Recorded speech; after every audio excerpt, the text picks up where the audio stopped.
বাংলার মাটির দুই সুগন্ধি চাল এবার রাজ্যের গণ্ডি পেরিয়ে পৌঁছাতে পারে বিদেশের বাজারে।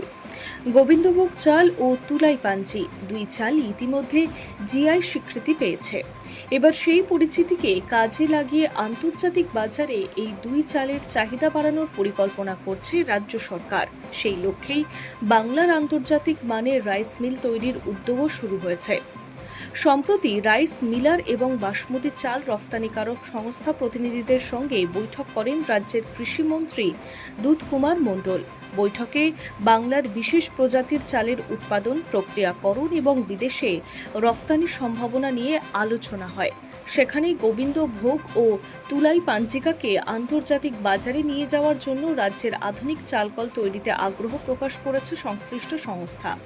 তবে বিদেশের বাজারে বাংলার এই দুই চালকে তুলে ধরতে গেলে প্রথমেই বাড়াতে হবে উৎপাদন।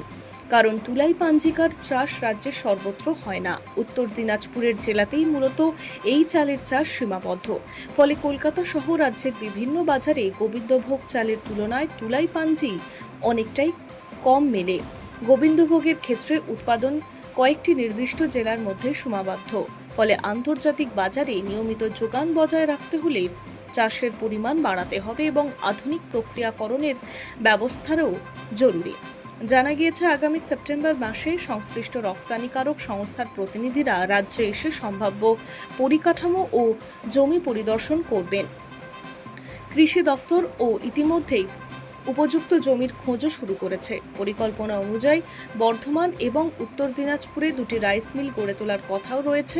উৎপাদন কেন্দ্রের কাছাকাছি প্রক্রিয়াকরণ পরিকাঠামো তৈরি হলে রফতানির ব্যবস্থাও সহজ হতে পারে। রফতানির পাশাপাশি ধানের ফলন বাড়তে কৃষি বিশেষজ্ঞরা উন্নত প্রজাতির বীজ ব্যবহারের পরামর্শ দিচ্ছেন। উৎপাদন বাড়লে বিদেশে পাঠানোর মতো পর্যাপ্ত চালের যোগান তৈরি করার পাশাপাশি স্থানীয় কৃষকরাও লাভবান হতে পারেন।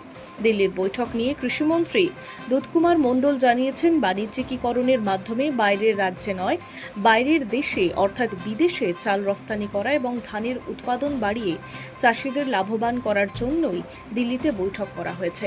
কেন্দ্রের তরফে সব রকম সহযোগিতার আশ্বাসও দেওয়া হয়েছে। খুব শীঘ্রই এই বিষয়ে পদক্ষেপও গ্রহণ করা হবে। উল্লেখ্য, জিআই স্বীকৃত পাওয়ার পরে গোবিন্দভোগ ও তুলাই পাঞ্জির বাজার মূলত দেশের মধ্যেই সীমাবদ্ধ। এবার আন্তর্জাতিক মানের উৎপাদন প্রক্রিয়াকরণ ব্যবস্থা তৈরি করেই সেই ছবি বদলানোর চেষ্টা চলছে। পরিকল্পনা সফল হলে বাংলার ঐতিহ্যবাহী এই দুই চাল যেমন বিদেশের বাজারে নতুন পরিচিতি পেতে পারে, তেমনি তার সুফল পৌঁছাতে পারে রাজ্যের ধান চাষিদের কাছে। Hi news network.